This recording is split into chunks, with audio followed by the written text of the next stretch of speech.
Welcome back, Irish fans, to Breaking Down Braves Boys podcast. The Irish are going dancing. I'm here to cover the whole thing. Notre Dame made us sweat a little bit. Third to last team in.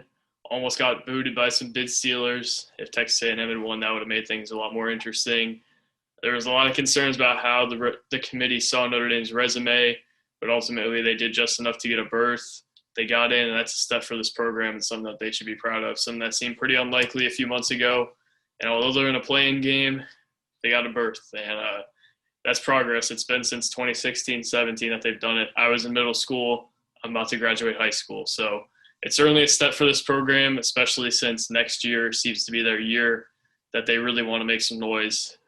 Getting in this year, definitely a confidence booster, and definitely good to get these guys some experience in the big dance. And Notre Dame's going to see Rutgers on Wednesday night at 9:10 Eastern. And if they win, they're going to have to go to San Diego to play against Alabama on Friday at 4 o'clock. So really quick turnaround, but I don't hate the draw for Notre Dame. I'm not a huge fan of the Rutgers matchup, but overall, I think if they can get past Rutgers, they have a chance to really make some noise. And I'm going to explain more about my thoughts about the draw in general. But to start, it's a step for the program. Notre Dame getting that Kentucky win was huge. Notre Dame avoiding that bad loss all season, like I talked about, came out to be huge. And this group came together when the clock struck 2022, and it really paid off here. I think be lying if I said I wasn't a little worried about them. They've dropped 2 out of the last 3, and the book more or less seems to be out on them. If you have 2 or 3 solid bigs who can help on the perimeter, punish Notre Dame for playing small ball offensively, or you got long, versatile, athletic defenders on the perimeter to slow down Notre Dame's guards, it can make things tough. But Notre Dame has found a way to get in the tournament, and anything can happen in March. UCLA lost 5 in a row last year before playing in a playing game and then making a Final Four run. So it's March. Anything can happen, and this is a team with a high ceiling in March as well. Even with their flaws, this is a team that can shoot it with the best of them and score with the best of them. And I think Notre Dame really has a shot to make some noise just because of that. The offense seems to be hitting a stride lately. Obviously, the defense has not been great. I think that's partly due to matchups. Florida State was a tough matchup for them. VT was as well. But the defense has been okay against not as great teams like Pitt. They were actually really good against.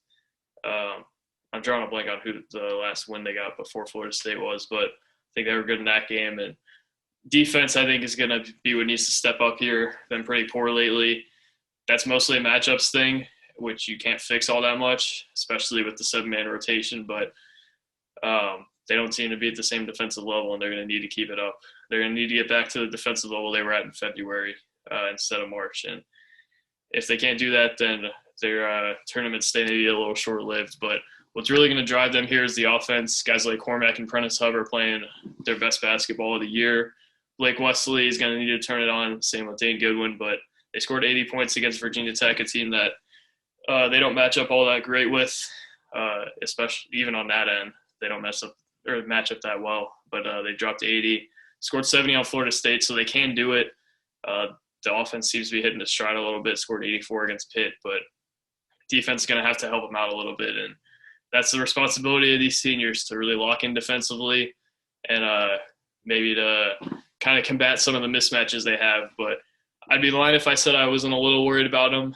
I think they could easily drop this game to Rutgers. Going to talk about that in a second, but when you drop 2 of your last 3 going into the tournament and go from a virtual lock into a massive bubble team who has some huge questions within the roster, then it makes you sweat a little bit, and it makes you a little bit less confident in what they can do. But we can't forget the offensive ability of this team and all of the options they have, all the guys who can go get their own shot, and the explosive ability from beyond the arc of this offense. And that's really going to help Notre Dame here. If they want to make any semblance of a run, that's what's going to do it.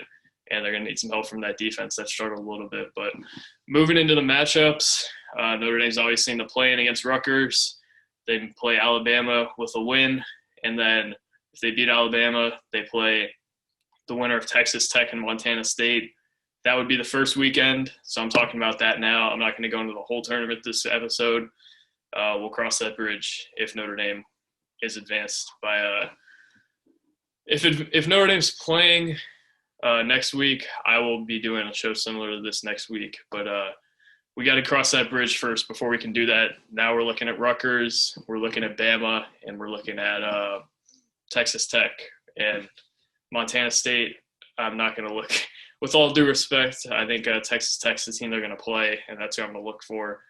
I do think they have some flaws, though, so maybe Montana State could exploit that. I just don't know enough about them at the moment to make a full conclusion of them. But moving into Rutgers is a team that really concerns me for Notre Dame. Pretty similar to Virginia Tech in that they're just full of athletes, probably better athletes than Virginia Tech has. Maybe not as good big men, but 46 in defensive efficiency for a reason. I think they're even higher in Ken Palm. Notre Dame struggled with length all year. Rutgers has it. And Rutgers has a superstar in Ron Harper Jr., one of college basketball's best wings/fours. Not really sure how Notre Dame stops him.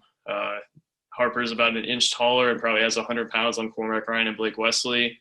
You're probably going to have to put Laszewski on him, and still you're giving up some size there in terms of weight, and you're giving up some lateral quickness there. I think Nate's the best guy to be on him, especially because Harper plays the 4 a lot of the time, but not sure I love that matchup either. This would have been the perfect time to have a guy like Elijah Taylor, Van Allen Lubin to put on him, but Notre Dame doesn't have that. They don't have a third big, and Ron Harper's going to make him pay for that to me. You really don't want to see a star like Ron Harper Jr. in the tournament, especially with the kind of matchup problems he creates. If they had a guard who was a star, I think Notre Dame would have been better suited just because of Cormac and Blake, but Ron Harper Jr. is a real matchup nightmare, and that applies to Notre Dame as well. That's why you get a guy like Van Allen Lubin in recruiting, to be able to combat guys like that. And that's why Leonard Hamilton's been so successful building the rosters that he has, because you get athletes who can stay with guys like Ron Harper Jr. and contain him. Notre Dame's going to have trouble doing that if Nate Laszewski can't slow him down, and that would be maybe my main concern for this game. But another one, I think this one's probably my main concern. It's just they're full of athletes and they defend their tail off. They've really embraced Steve Pikiell's thing of being a blue-collar, defensive-minded team, and the offense is coming with it too. They're 46 in Bartorvik defense, like I mentioned. Got athletes all over the court. They got bigs who can block shots.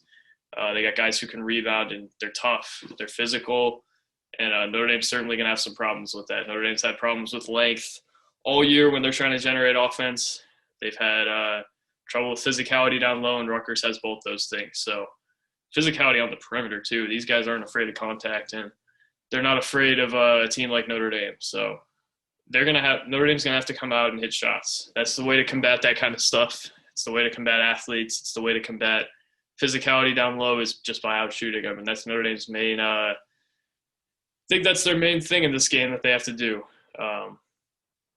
Sorry, we just got off the plane.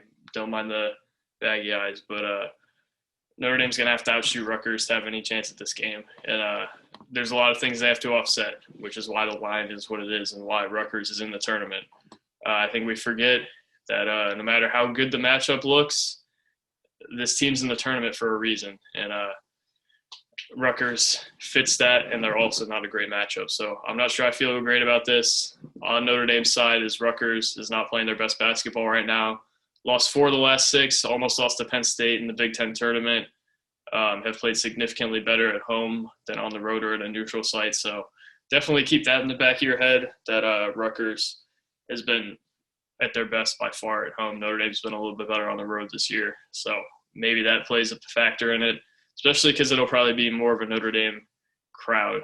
Notre Dame's a drive from Dayton, but I think they'll have some people in there, especially since it's not a St. Patrick's Day game. But I also like Rutgers' pace for this matchup. They don't like to run a whole lot. Well, everybody likes to run a little bit, but Rutgers isn't going to make this a track meet like Alabama is going to try to. Pretty similar pace to Notre Dame, 289th in tempo on Ken Palm. Notre Dame's around that as well. They like to swing it. They like to force the opponents into long possessions, and Notre Dame has a lot of those anyway. So Rutgers is a team that is kind of going to run with what the pace – or they're going to run with the pace that Notre Dame kind of picks. And I don't think they're going to try to speed them up a whole lot. They're not going to try to slow them down a whole lot. It's kind of an intermediate pace, and I think that's good for Notre Dame, especially since they're going to have to fly to San Diego the next day and since they're going to have to play Bama if they win. So Rutgers, here's the thing with their draw. I feel like the odds are almost as good of them I don't know how to explain this really. I think it's late. I think Rutgers could beat them, but I think Notre Dame also could make a run here. And I don't think either one is super unlikely. I think Rutgers, I'd probably take Rutgers over them at the moment, to be completely honest. I'm a little concerned about this Notre Dame team, and I'm concerned about how they'll deal with this matchup. But I also think if they can get by Rutgers, Bama's beatable, which I'll get into in a second. Texas Tech is also beatable. Side note, Texas A&M got snubbed, but worked out for Notre Dame. Texas Tech is beatable, especially with their offense. Bama is beatable with their defense, and they haven't been overly impressive lately. They love to run. They're running on three-point shooting team, which is scary in March, just like playing against a guy like Ron Harper Jr. I don't know if they have the size to kill Notre Dame, though. They do have some length. They do have some athletes down low, but I think Notre Dame's going to be able to generate offense against them. The question is, are they going to be able to slow them down defensively? Javon Quinterly, Jaden Shackelford, J.D. Davidson are all going to try to push it. They're all going to try to find guys in transition to hit threes. They're all going to try to create for themselves in transition. They love running, one of the fastest teams in the country. And I think this game defends a little bit more on Bama than it does Notre Dame. Obviously, Notre Dame's got to stay in this game conditioning-wise, and I think that'll be tough. Bama does a lot of teams in by just outrunning them and kind of just shooting them to death in transition and getting out for layups in transition. And Notre Dame's going to have trouble with that. They're going to have to stay in front of them and kind of stop Bama from running and make them operate in the half court, but that's going to be tough for Notre Dame. But the good thing is Bama has they have some really bad losses, and they couldn't get up for the Vandy game in the SEC tournament this week when I was actually at Live. That's where I just came from. But they couldn't beat that team, who actually looks pretty good. But they couldn't beat Missouri, they couldn't beat Georgia, and they couldn't beat Vandy in the SEC tournament when you thought for sure they were going to come out ready to play. They didn't really. Vandy did not make them look very good. And Bama's certainly beatable. They've shown that lately. I don't think they're playing all that well lately, especially in the SEC tournament. And Bama's a team that I think Notre Dame could beat. Like I said, though, it's kind of like UNC, where it more so just depends on Bama than it does Notre Dame. The matchup isn't awesome for Notre Dame, but it's also one that they could win and aren't completely out of just because Bama has size, just because they have good guards. I think Notre Dame, I would almost rather play Bama than Rutgers in the playing game, and I've kind of thought that all day since they've got their bid. I think I'd rather play Bama than Rutgers, and I think Notre Dame has a better shot at Bama than Rutgers. And if they beat Bama, then they will still have a short turnaround, but at least this time they won't have to go across the country. Texas Tech, if they get it this far, I think they're probably going to get Texas Tech. I think they're going to be able to beat Texas Tech if they're shooting the ball well enough to win 2 games in March. I think they can keep that offense going and beat Texas Tech. It's a defensive juggernaut. The offense has lagged behind a little bit lately since they beat Baylor. They run a pack line, which Notre Dame can shoot over the top of. They beat Virginia's pack line this year, although they haven't been great against pack lines historically.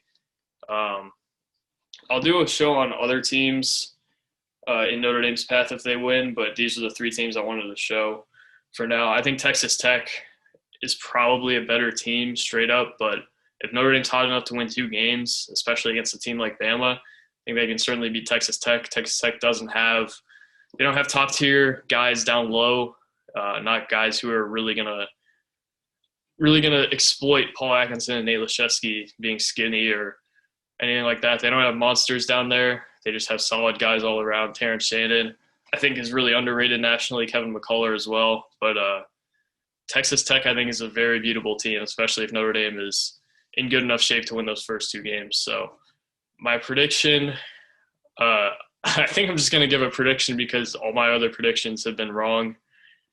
I hate to say that, but I feel like the analysis and all the pregame shows this year has been really good, but the predictions have lagged behind a little bit, just like Texas Tech's offense. So I'm going to say Notre Dame loses to Rutgers.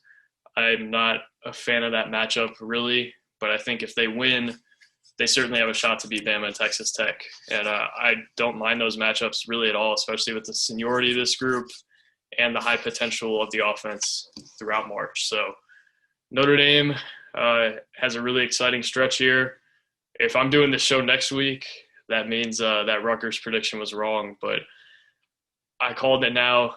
I think they can make a run if they can get by Rutgers. And it's obviously easier said than done, especially since they're going from Dayton to San Diego. But Notre Dame has a shot here. They have some guys who I think are built for the NCAA tournament, like Prentiss Hubb, Cormac Ryan, Blake Wesley. But I guess we'll find out on Wednesday night, and we'll see if this group can take another step in the right direction and another step towards making some noise here. So thank you guys for watching. Appreciate all the support this year. And I'm going to take a day off because today was very stressful. Put out an article this morning and chaos ensued on the bubble. So going to take a day off, get some sleep. Hope everybody has a good night. And I will see you guys Wednesday. Peace.